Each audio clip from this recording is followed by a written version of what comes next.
Good morning, students. Welcome to Learning Management System, an initiative by Department of Collegiate Education, Karnataka. In the previous session,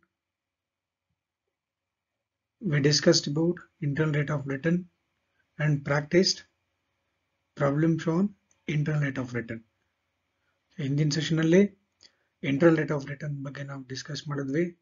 internal rate of return ಬಗ್ಗೆ advanced ಲೆಕ್ಕಗಳನ್ನ ಅಂದ್ರೆ questions which will be asked for 15 marks with combined adjustments ಆ ಲೆಕ್ಕಗಳನ್ನ ನಾವು ಹಿಂದಿನ session ಅಲ್ಲಿ practice ಮಾಡಿದ್ವಿ. And ಈ ಒಂದು session ಅಲ್ಲಿ ಮಾಡರ್ನ್ ಮೆಥಡ್ಸ್ ಗಳೇನಿದಾವೆ ಅಥವಾ ಡಿಸ್ಕೌಂಟಿಂಗ್ ಮೆಥಡ್ಸ್ ಅಲ್ಲಿ the last one profitability index ಅನ್ನ ನಾವು ಡಿಸ್ಕಸ್ ಮಾಡೋಣ. ಓಕೆನಾ? ಡಿಸ್ಕೌಂಟಿಂಗ್ ಮೆಥಡ್ ಗಳಲ್ಲಿ ಅಥವಾ ಮಾಡರ್ನ್ ಮೆಥಡ್ಸ್ ಅಲ್ಲಿ ಕೊನೆಯ method, last method, first one NPV, second one IRR, and the last one is profitability index. We'll discuss the theoretical concepts of profitability index in this session. Okay, what is profitability index? This method is an improvement over the net present value method as it provides a relative measure for comparing projects of different magnitudes. So net present value ಕೂಡ ಕೆಲವೊಂದು demerits ಗಳನ್ನ ಇಟ್ಕೊಂಡಿದೆ. ನಮ್ಗೆಲ್ಲ ಗೊತ್ತಿದೆ net present values ನ demerits ಗಳೇನು ಅಂತ.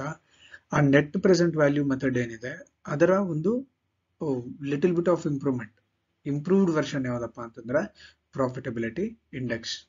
Okay, ಈ method ಅಲ್ಲಿ ನಾವೇನ್ ಮಾಡ್ತೀವಿ, instead of finding out net present value of each of the investment proposal as in case of net present value method, ನಾವು NPV ಮೆಥಡ್ ಅಲ್ಲಿ ಏನಪ್ಪಾ ಮಾಡ್ತಿದ್ವಿ ಅಂತಂದ್ರೆ ಪ್ರತಿಯೊಂದು ಪ್ರಪೋಸಲ್ ನ ನೆಟ್ ಪ್ರೆಸೆಂಟ್ ವ್ಯಾಲ್ಯೂನ ಕ್ಯಾಲ್ಕುಲೇಟ್ ಮಾಡ್ತಿದ್ವಿ. But under profitability index method we going to calculate the present value index. ನಾವೇನ್ ಮಾಡ್ತೀವಪ್ಪ ಅಂತಂದ್ರೆ ಪ್ರತಿಯೊಂದು ಪ್ರಾಜೆಕ್ಟಿನ ಪ್ರೆಸೆಂಟ್ ವ್ಯಾಲ್ಯೂ ಇಂಡೆಕ್ಸ್ ಅನ್ನ ಕ್ಯಾಲ್ಕುಲೇಟ್ ಮಾಡ್ತೀವಿ. So what is this present value index or profitability index ಅಂದ್ರೆ the profitability index signifies present value of inflow per rupee of outflow. Profitability index ಅಂದ್ರೆ ಏನು? The present value of inflow of profit, inflow or profit, the present value of cash inflows per rupee of cash outflows. ಇದನ್ನ ನಾವೇನಂತ ಕರಿತೀವಿ? Profitability index ಅಥವಾ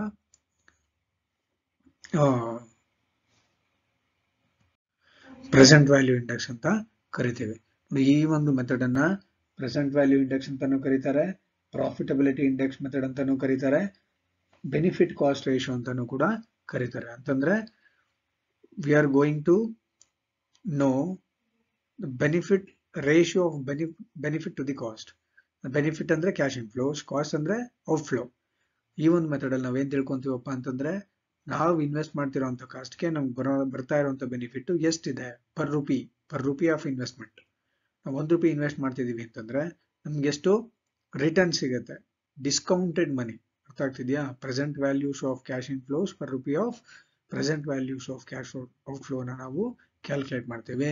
this is known as profitability index and this method is also known as present value index method and benefit cost ratio method. Okay, the present value index method ನಾನು ನಿಮ್ಗೆ ಹೇಳಿದೆ, ಅದನ್ನ ಏನೇನಂತ ಹೆಸರಿಂದ ಕರೀತಾರೆ ಅಂತ. So the present value index or present value profitability index or benefit cost ratio is the relationship between the total or gross present value of cash inflows and the total cash outflows. I told you for every rupee invested, what will be the rupee that a project going to generate at present values. ಎಷ್ಟು ದುಡ್ಡನ್ನ generate ಮಾಡುತ್ತೆ ನಾವು invest ಮಾಡುವಂತ ಪ್ರತಿಯೊಂದು ರೂಪಾಯಿಗೆ, ಅದನ್ನ ನಾವು present value index ಅಂತ ಕರಿತೀವಿ. ಈ ಪ್ರೆಸೆಂಟ್ ವ್ಯಾಲ್ಯೂ ಇಂಡೆಕ್ಸ್ ಅಥವಾ ಬೆನಿಫಿಟ್ ಕಾಸ್ಟ್ ರೇಷಿಯೋ ಏನಪ್ಪಾ ಅಂತಂದ್ರೆ the relationship between gross present values of cash inflows and the gross present values of cash outflows. This method expresses a mathematical relationship. Ratios ಅಂತ ಬಂತಂತಂದ್ರೆ it is nothing but a mathematical relationship. This method expresses a mathematical relationship between the initial outlay and that of total discounted cash inflows. Discounted cash inflows ಮತ್ತೆ initial ಔಟ್ಲೇ ಇವೆರಡರ ಮಧ್ಯದ ಒಂದು mathematical relationship ಅನ್ನ ಈ ಒಂದು profitability index method ಅಥವಾ present value profitability index method express ಮಾಡುತ್ತೆ. Okay, this present value index or profitability index can be expressed in two different forms. ಎರಡು ರೀತಿಯಲ್ಲಿ ನಾವು ಎಕ್ಸ್ಪ್ರೆಸ್ ಮಾಡಬಹುದು. ಒನ್ ಆಸ್ ಅ ಕೋಎಫಿಷಿಯಂಟ್, ಇನ್ನೊಂದು ಆಸ್ ಅ ಪರ್ಸೆಂಟೇಜ್. ಅದು ಹೇಗೆ ಅಂತ ಹೇಳಿ ನಾನು ಹೇಗೆ ಕ್ಯಾಲ್ಕುಲೇಟ್ ಮಾಡಬೇಕು ಅಂತ ಹೇಳೋ ಟೈಮಲ್ಲಿ ಅಥವಾ ಬಂದಾಗ ನೆಕ್ಸ್ಟ್ ಇದೇ ಸೆಷನ್ ಮುಂದಿನ ಭಾಗದಲ್ಲಿ ನಾನು ನಿಮಗೆ ಹೇಳ್ತೀನಿ. Okay, features of profitability index method. ನೋಡಿ, ಏನು ಪ್ರಾಫಿಟಬಿಲಿಟಿ ಇಂಡೆಕ್ಸ್ ಮೆಥಡ್ ಇದೆ, ದಿಸ್ ಇಸ್ ಆಲ್ಮೋಸ್ಟ್ ಅಂದ್ರೆ 99% similar to that of net present value method, except ಒಂದೇ ಒಂದು ಚೇಂಜ್ ಏನಪ್ಪಾ ಅಂತಂದ್ರೆ, ಇನ್ case of net present value method we going to calculate net present values of each project, but here in case of profitability index we going to calculate profitability index instead of ಅಥವಾ in place of net present value. ಇಲ್ಲಿ net present value calculate ಮಾಡಲ್ಲ, up to present values of cash inflows, ಅಲ್ಲೂ total of present values of cash inflows net present value calculate ಮಾಡಬೇಕು, profitability index ಅಲ್ಲೂ calculate ಮಾಡಬೇಕು. Net present value ನಲ್ಲಿ ನಾವು NPV ಕಂಡುಹಿಡಿತೀವಿ, ಆದ್ರೆ ಪ್ರಾಫಿಟಬಿಲಿಟಿ ಇಂಡೆಕ್ಸ್ ಅಲ್ಲಿ ಪ್ರಾಫಿಟಬಿಲಿಟಿ ಇಂಡೆಕ್ಸ್ ಅನ್ನ ಕ್ಯಾಲ್ಕುಲೇಟ್ ಮಾಡ್ತೀವಿ. ಇದೊಂದು ಡಿಫರೆನ್ಸ್ ಅನ್ನ ಬಿಟ್ರೆ ಉಳ್ಕೊಂಡಿರೋ almost everything remains same with these two methods. Okay, features ಅನ್ನು ನೋಡೋಣ. ಪ್ರಾಫಿಟಬಿಲಿಟಿ ಇಂಡೆಕ್ಸ್ ಮೆಥಡ್ ಇಂದು the very first feature is ascertainment of present values of cash flows. ನಾನು ನಿಮ್ಗೆ ಹೇಳಿದೆ, the cash flows generated by the project over it's economic life will going to be discounted to the present value. ಮೊದಲಿಗೆ ನಾವೇನ್ ಮಾಡ್ತೀವಿ, ಒಂದು method ಅಲ್ಲಿ ಒಂದು ಪ್ರಾಜೆಕ್ಟಿನ ಕ್ಯಾಶ್ ಫ್ಲೋಸ್ ಏನ್ ಜನರೇಟ್ ಮಾಡುತ್ತೆ ಅದನ್ನ ನಾವು ಪ್ರೆಸೆಂಟ್ ವ್ಯಾಲ್ಯೂ ನಲ್ಲಿ ಕ್ಯಾಲ್ಕುಲೇಟ್ ಮಾಡ್ತೀವಿ. Present values of cash inflows ಅನ್ನ ಕ್ಯಾಲ್ಕುಲೇಟ್ ಮಾಡ್ಕೊಂತೀವಿ. For the purpose of profitability index method, cash flows means, cash flows ಅಂದ್ರೆ cash flows after tax but before depreciation. Okay, second feature ಏನಪ್ಪಾ ಅಂತಂದ್ರೆ decision rule ಅಥವಾ accept or reject criteria. ಈ profitability index method ಅಲ್ಲಿ ಹೇಗೆ ನಾವು ನಿರ್ಧಾರವನ್ನು ತಗೋತೀವಿ, ಹೇಗೆ ಡಿಸಿಷನ್ ಮಾಡ್ತೀವಪ್ಪ ಅಂತಂದ್ರೆ, if the profitability index is more than 1, if the profitability index is more than 1, in case if there is only one project ಇದ್ದಾಗ ಪ್ರಾಫಿಟಬಿಲಿಟಿ ಇಂಡೆಕ್ಸ್ ಗ್ರೇಟರ್ ದ್ಯಾನ್ 1 ಇದ್ರೆ ಆ ಒಂದು ಪ್ರಾಜೆಕ್ಟ್ ಅನ್ನು ಅಕ್ಸೆಪ್ಟ್ ಮಾಡ್ತೀವಿ. If the profitability index is less than 1 ಇದ್ದಾಗ ಆ project ಅನ್ನ reject ಮಾಡ್ತೇವೆ. But in case of more than one projects, or in case of mutually exclusive projects, the project with or a proposal with higher profitability index ಯಾವ project ಇಂದ ಜಾಸ್ತಿ ಇರುತ್ತೋ ಅದನ್ನು ನಾವು ಏನ್ ಮಾಡ್ತೀವಿ, ಕನ್ಸಿಡರ್ ಮಾಡ್ತೀವಿ. Okay, next characteristic feature of this method ಏನಪ್ಪಾ ಅಂದ್ರೆ time value of money is considered. Okay, ಈ ಪ್ರಾಫಿಟಬಿಲಿಟಿ ಇಂಡೆಕ್ಸ್ ಅಥವಾ ಪ್ರೆಸೆಂಟ್ ವ್ಯಾಲ್ಯೂ ಇಂಡೆಕ್ಸ್ ಮೆಥಡ್ ಏನಿದೆ, this is one kind of discounting method which comes under discounting method. ಯಾವ ಮೆಥಡ್ಗಳು ಟೆಕ್ನಿಕ್ಗಳು discounting method ಅಲ್ಲಿ ಬರ್ತವೋ ಅವೆಲ್ಲವೂ ಕೂಡ time value of ಮನಿಯನ್ನ consider ಮಾಡುತ್ತೆ. ಏನು time value of ಮನಿ ಅಂದ್ರೆ, the value of rupee received tomorrow is less than the value of rupee received today. ಓಕೆನಾ, ನಾಳೆ ನೀವು ರಿಸೀವ್ ಮಾಡೋ ₹1 ಬೆಲೆ ಇವತ್ತು ರಿಸೀವ್ ಮಾಡೋ ₹1 ಬೆಲೆಗಿಂತ ಕಡಿಮೆ ಇರುತ್ತೆ. That is what a time value of money. ನಾವು ಯಾಕೆ time value of money consider ಮಾಡೋದ್ರಿಂದ ಡಿಸ್ಕೌಂಟ್ ಮಾಡೋದು. ಓಕೆನಾ, ಪ್ರೆಸೆಂಟ್ ವ್ಯಾಲ್ಯೂಸ್ ಅನ್ನ ಕ್ಯಾಲ್ಕುಲೇಟ್ ಮಾಡ್ತೀವಿ. ಸೊ ಪ್ರಾಫಿಟಬಿಲಿಟಿ ಇಂಡೆಕ್ಸ್ ನ ಇನ್ನೊಂದು ಫೀಚರ್ ಏನು, this method takes into account time value of money. The next characteristic feature of profitability index is earnings over the life of the asset is considered. Okay, pay back period ಅಲ್ಲಿ ನಾವೇನ್ ಮಾಡ್ತಿದ್ವಿ ಅಂತಂದ್ರೆ, ಎಷ್ಟು ವರ್ಷಗಳಲ್ಲಿ project ತನ್ನ entire investment ಅನ್ನ phase back ಮಾಡುತ್ತೆ, ವಾಪಸ್ ಕೊಟ್ಬಿಡುತ್ತೆ, ಅದನ್ನ ಮಾತ್ರ ಲೆಕ್ಕ ತಗೋತಿದ್ವಿ, ಹೌದಾ. ಬಟ್ ಪ್ರಾಫಿಟಬಿಲಿಟಿ ಇಂಡೆಕ್ಸ್ ಅಲ್ಲಿ ಅವು ಪ್ರಾಜೆಕ್ಟ್ ಒಟ್ಟು ತನ್ನ ಲೈಫ್ ಟೈಮ್ ಅಲ್ಲಿ ಎಷ್ಟು ಅರ್ನಿಂಗ್ಸ್ ಅನ್ನ ಜನರೇಟ್ ಮಾಡುತ್ತೋ ಅಷ್ಟು ಅರ್ನಿಂಗ್ಸ್ ನಾವೇನ್ ಮಾಡ್ತೀವಿ, ಲೆಕ್ಕಕ್ಕೆ ತಗೊಂತೀವಿ ಡಿಸಿಷನ್ ಮಾಡ್ಲಿಕ್ಕೆ, ಅಥವಾ ಡಿಸಿಷನ್ ಕ್ರೈಟೀರಿಯಾ ಆಗಿ ಡಿಸಿಷನ್ ಮಾಡುವಂತ ಟೈಮ್ ಅಲ್ಲಿ ನಾವು ಕನ್ಸಿಡರ್ ಮಾಡ್ತೀವಿ. ಗೊತ್ತಾಗ್ತಿದ್ಯಾ? Okay, earnings over the life of the asset is considered. All these feature are similar to that of net present value. Profitability index ನ ಫೀಚರ್ಸ್ ಏನಿದಾವೆ, these are similar to that of net present value. ನಾನು ನಿಮ್ಗೆ ಮೊದಲೇ ಹೇಳಿದ್ದೇನೆ, net present ವ್ಯಾಲ್ಯೂಗೂ ಮತ್ತೆ profitability ಇಂಡೆಕ್ಸ್ಗೂ ಏನ್ difference ಅಂತ. So merits ಅನ್ನ ನೋಡೋಣ ಈಗ. ಪ್ರಾಫಿಟಬಿಲಿಟಿ ಇಂಡೆಕ್ಸ್ ಮೆಥಡ್ ನ ಮೆರಿಟ್ಸ್ ಏನೇನು, ಈ ಏನೇನ್ ಮೆರಿಟ್ಸ್ ಇದೆ ಪ್ರಾಫಿಟಬಿಲಿಟಿ ಇಂಡೆಕ್ಸ್ದು, ಅದು almost similar to that of NPV. ಅಂದ್ರೆ NPV ನೆಟ್ ಪ್ರೆಸೆಂಟ್ ವ್ಯಾಲ್ಯೂ ನ ಮೆರಿಟ್ಸ್ ಏನೇನಿದಾವೋ ಅದೇ ಮೆರಿಟ್ಸ್ ಗಳನ್ನ you can consider for profitability index method. The first one is, this method is easy to understand and operate. Okay, ಈ method ತುಂಬಾ ಈಸಿಯಾಗಿ ಅರ್ಥ ಮಾಡ್ಕೊಬಹುದು ಮತ್ತೆ ಆಪರೇಟ್ ಮಾಡ್ಲಿಕ್ಕೆ ಸಿಂಪಲ್ ಆಗಿದೆ. ಸೆಕೆಂಡ್ ಮೆರಿಟ್ ಏನಪ್ಪಾ ಅಂದ್ರೆ, This method is an improvement over net present value method. Net present value method ಏನಿದೆ ಅದನ್ನೇ ಇಂಪ್ರೂವ್ ಮಾಡಿರುವಂತ ವರ್ಷನ್ ಇದು. ಅರ್ಥ ಆಗ್ತಿದ್ಯಾ? ಅಲ್ಲಿ ನಾವೇನ್ ಮಾಡ್ತಿದ್ವಿ, just net present value of project ಅನ್ನ ಕ್ಯಾಲ್ಕುಲೇಟ್ ಮಾಡ್ತಿದ್ವಿ. ಬಟ್ ಇಲ್ಲಿ ನಾವು ಇನ್ವೆಸ್ಟ್ ಮಾಡುವಂತ ಫಾರ್ ಎವ್ರಿ ಸಿಂಗಲ್ ರುಪಿ ನಮ್ಗೆ ಎಷ್ಟು ರಿಟರ್ನ್ ಸಿಗುತ್ತೆ ಅಂತ ಹೇಳಿ ನಾವು ಪ್ರಾಫಿಟಬಿಲಿಟಿ ಇಂಡೆಕ್ಸ್ ಅನ್ನ ಕ್ಯಾಲ್ಕುಲೇಟ್ ಮಾಡ್ತೀವಿ. This is improvement over NPV method. ಇದು ಒಂದು ಪ್ರಾಫಿಟಬಿಲಿಟಿ ಇಂಡೆಕ್ಸ್ ನ merit. Okay, this method considers the time value of money. Time value of ಮನಿಯನ್ನು ಕನ್ಸಿಡರ್ ಮಾಡೋದ್ರಿಂದ the calculation become more realistic ಅಥವಾ scientific, which enables the decision makers, which helps the decision makers to take a strong decisions. ಓಕೆನಾ? Decision making ಅನ್ನ ತುಂಬಾನೇ ಚೆನ್ನಾಗಿ ಮಾಡ್ಲಿಕ್ಕೆ help ಮಾಡುತ್ತೆ.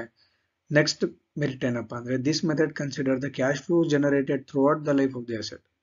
Okay, ಅಂದ್ರೆ ಎಂಟೈರ್ ಲೈಫ್ ನಲ್ಲಿ ಒಂದು ಪ್ರಾಜೆಕ್ಟ್ ಅಥವಾ ಪ್ರಪೋಸಲ್ ಎಷ್ಟು ಕ್ಯಾಶ್ ಫ್ಲೋಸ್ ಗಳನ್ನ ಜನರೇಟ್ ಮಾಡುತ್ತೋ ಅಷ್ಟನ್ನು ಕೂಡ ಈ ಒಂದು ಮೆಥಡ್ ಕನ್ಸಿಡರ್ ಮಾಡುತ್ತೆ, ಲೆಕ್ಕಗಳನ್ನ ಹಾಕ್ಬೇಕಂದಾಗ ಅಥವಾ ಇವ್ಯಾಲ್ಯೂಯೇಟ್ ಮಾಡ್ಬೇಕಂದಾಗ. ಇದು one of the merit.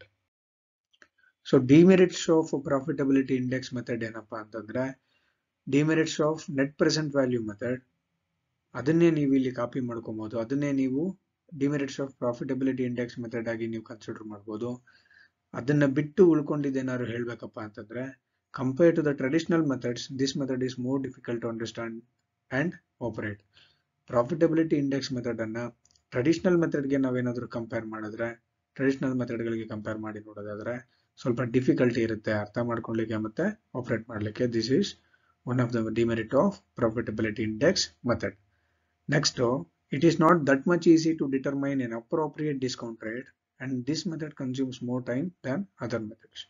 Okay, ನಾವಿಲ್ಲಿ ಪ್ರಾಫಿಟಬಿಲಿಟಿ ಇಂಡೆಕ್ಸ್ ಅಲ್ಲಿ firstly we need to calculate ಅಥವಾ will be calculating the present values of cash inflows. Present values of cash inflows ಅನ್ನ ನಾವು ಕ್ಯಾಲ್ಕುಲೇಟ್ ಮಾಡಬೇಕು ಅಂತಂದ್ರೆ there suppose to be a discounting factor ಅಥವಾ cut off rate. ಆ discount rate ಮೊದಲೇ ಕಂಡುಹಿಡ್ಕೊಂಡಿರ್ಬೇಕು. The process of determining an appropriate discount rate itself is very difficult. ಅದು ತುಂಬಾನೇ ಕಷ್ಟವಾಗಿರುವಂತ ವಿಚಾರ. ಈ ಮೆಥಡ್ ಈ ಟ್ರೆಡಿಷನಲ್ ಮೆಥಡ್ ಗಳಿಗೆ ನಾವೇನಾದ್ರೂ ಕಂಪೇರ್ ಮಾಡಿ ನೋಡೋದಾದ್ರೆ ಸಮಥಿಂಗ್ ಕಾಂಪ್ಲೆಕ್ಸ್, ಸ್ವಲ್ಪ ಜಾಸ್ತಿ ಟೈಮ್ ಅನ್ನ ತಗೊಳುತ್ತೆ. These are the demerits of profitability index method. ಆಮೇಲೆ ನೀವೇನ್ ವರಿ ಮಾಡ್ಕೊಳ್ಳೋಂತ ಅವಶ್ಯಕತೆ ಇಲ್ಲ, ಎರಡೆರಡು ಡಿಮೆರಿಟ್ಸ್ ಇದೆ, ಬೇರೆ ಮೆಥಡ್ಗೆಲ್ಲ 4 ಇದೆ ಅಂತ. ನೀವೇನ್ ನೆಟ್ ಪ್ರೆಸೆಂಟ್ ವ್ಯಾಲ್ಯೂಗೆ ಡಿಮೆರಿಟ್ಸ್ ಇದಾವೆ, same can be apply to the profitability index method. Okay, ಈಗ ಪ್ರಾಫಿಟಬಿಲಿಟಿ ಇಂಡೆಕ್ಸ್ ನಾವು ಹೇಗೆ ಕ್ಯಾಲ್ಕುಲೇಟ್ ಮಾಡ್ತೀವಿ ಅಂತ ನೋಡೋಣ. I told you in the beginning of this session, profitability index can be express in 2 ways. ಎರಡು ರೀತಿಯಲ್ಲಿ ನಾವು ಎಕ್ಸ್ಪ್ರೆಸ್ ಮಾಡಬಹುದು. First one as a coefficient ಆಗಿ ನಾವು ಪ್ರಾಫಿಟಬಿಲಿಟಿ ಇಂಡೆಕ್ಸ್ ಅನ್ನು ಎಕ್ಸ್ಪ್ರೆಸ್ ಮಾಡಬಹುದು. ಹೇಗಪ್ಪ ಅಂತಂದ್ರೆ using this formula, profitability index is equal to total present values of cash inflows divided by total present values of cash outflows. ಈ formula ಹಾಕೊಂಡು ನಾವೇನಾದ್ರೂ profitability index ಅನ್ನ ಕ್ಯಾಲ್ಕುಲೇಟ್ ಮಾಡ್ತಿದೀವಿ ಅಂತಂದ್ರೆ it will be as a coefficient. Okay, ಅದು coefficient ಆಗಿ ಇರುತ್ತೆ ನಮ್ಗೆ. ಒಂದು ರೀತಿ ಇದು ಎಕ್ಸ್ಪ್ರೆಷನ್. ಸೆಕೆಂಡ್ ಇನ್ನೊಂದು ಏನಪ್ಪಾ ಅಂದ್ರೆ, ಯಾವ ರೀತಿನಲ್ಲಿ ನಾವು ಪ್ರೆಸೆಂಟ್ ಮಾಡಬಹುದು ಪ್ರಾಫಿಟಬಿಲಿಟಿ ಇಂಡೆಕ್ಸ್ ಅನ್ನ ಅಂತಂದ್ರೆ ಆಸ್ ಅ ಪರ್ಸೆಂಟೇಜ್ ಆಗಿ ಕೂಡ ನಾವು ಪ್ರಾಫಿಟಬಿಲಿಟಿ ಇಂಡೆಕ್ಸ್ ಅನ್ನ ಕ್ಯಾಲ್ಕುಲೇಟ್ ಮಾಡಬಹುದು. ಹೇಗಪ್ಪ ಅಂತಂದ್ರೆ using the following formula, profitability index is equal to total present value of cash inflows divided by the present values of cash outflows into 100. Same formula, ಅಲ್ಲಿ coefficient ಆಗಿ present ಮಾಡ್ತೀವಿ. Here ನಾವು 100 ಇಂದ multiply ಮಾಡಿದ್ರೆ will get the percentage. ಈ ಎರಡರಲ್ಲಿ ಯಾವ್ದನ್ನ ಬೇಕಾದ್ರೂ ನೀವು ಆನ್ಸರ್ ಮಾಡಬಹುದು. ಎಕ್ಸಾಮಿನೇಷನ್ ಕ್ವಶನ್ ಬಂದಾಗ ನೀವು ಕೋಎಫಿಷಿಯಂಟ್ ಆಗಿ ಇಟ್ಟರು ಕೂಡ ನಿಮ್ಗೆ ಆನ್ಸರ್ ಸರಿ ಇರುತ್ತೆ, ಪರ್ಸೆಂಟೇಜ್ ಆಗಿಟ್ರು ಕೂಡ ನಿಮ್ಮ ಆನ್ಸರ್ ಸರಿ ಇರುತ್ತೆ. Okay, accept or reject criteria ಏನು ಅಂತ ನೋಡ್ಕೊಳ್ಳೋಣ. ಪ್ರಾಫಿಟಬಿಲಿಟಿ ಇಂಡೆಕ್ಸ್ ಮೆಥಡ್ ಅಲ್ಲಿ if the profitability index is greater than 1 the project is accepted. ಓಕೆನಾ, in case of only one project ಇದೆ ಅಂತಂದಾಗ ಪ್ರಾಫಿಟಬಿಲಿಟಿ ಇಂಡೆಕ್ಸ್ 1ಕ್ಕಿಂತ ಜಾಸ್ತಿ ಇದೆ ಅಂತಂದ್ರೆ ಪ್ರಾಜೆಕ್ಟ್ ಅನ್ನ ಅಕ್ಸೆಪ್ಟ್ ಮಾಡ್ಕೊಂತೀವಿ. ಅದೇ ಪ್ರಾಫಿಟಬಿಲಿಟಿ ಇಂಡೆಕ್ಸ್ ಲೆಸರ್ ದ್ಯಾನ್ 1 ಇದೆ ಅಂತಂದಾಗ ಒಂದು ಪ್ರಾಜೆಕ್ಟ್ ನಾವೇನ್ ಮಾಡ್ತೀವಿ, ರಿಜೆಕ್ಟ್ ಮಾಡ್ತೀವಿ. In case if there is more than 1 project, 1ಕ್ಕಿಂತ ಜಾಸ್ತಿ ಪ್ರಾಜೆಕ್ಟ್ಸ್ ಇದೆ ಅಥವಾ ಮ್ಯೂಚುವಲಿ ಎಕ್ಸ್ಕ್ಲೂಸಿವ್ ಪ್ರಾಜೆಕ್ಟ್ಗಳಿದಾವೆ ಅಂತ ಅಂದಾಗ a project or proposal with higher profitability index will going to be accepted, otherwise the project or proposal will be rejected. Okay, ಇದಿಷ್ಟು the theory concepts of profitability index. Next session ಅಲ್ಲಿ ನಾವು profitability index ನ ಬಗ್ಗೆ ಲೆಕ್ಕಗಳನ್ನ ಮಾಡೋಣ. Okay, ಈ session ಅಲ್ಲಿ ನಾವೇನೇನು ಕಲ್ತ್ಕೊಂಡ್ವಿ ಅಂತಂದ್ರೆ profitability index ಅಂದ್ರೆ ಏನು, ಈ ಪ್ರಾಫಿಟಬಿಲಿಟಿ ಇಂಡೆಕ್ಸ್ ಮೆಥಡ್ನ ಫೀಚರ್ಸ್ ಯಾವ್ದು, ಪ್ರಾಫಿಟಬಿಲಿಟಿ ಇಂಡೆಕ್ಸ್ನ ಮೆರಿಟ್ಸ್ ಏನು, ಡಿಮೆರಿಟ್ಸ್ ಏನು, ಹಾಗೆ ಪ್ರಾಫಿಟಬಿಲಿಟಿ ಇಂಡೆಕ್ಸ್ ಅನ್ನ ಯಾವ ರೀತಿನಲ್ಲಿ ನಾವು ಕ್ಯಾಲ್ಕುಲೇಟ್ ಮಾಡ್ಕೋಬಹುದು, and accept or reject criteria which is also called as decision rule of profitability index. ಇಷ್ಟು ವಿಚಾರಗಳನ್ನ ತಿಳ್ಕೊಂಡ್ವಿ. Thank you.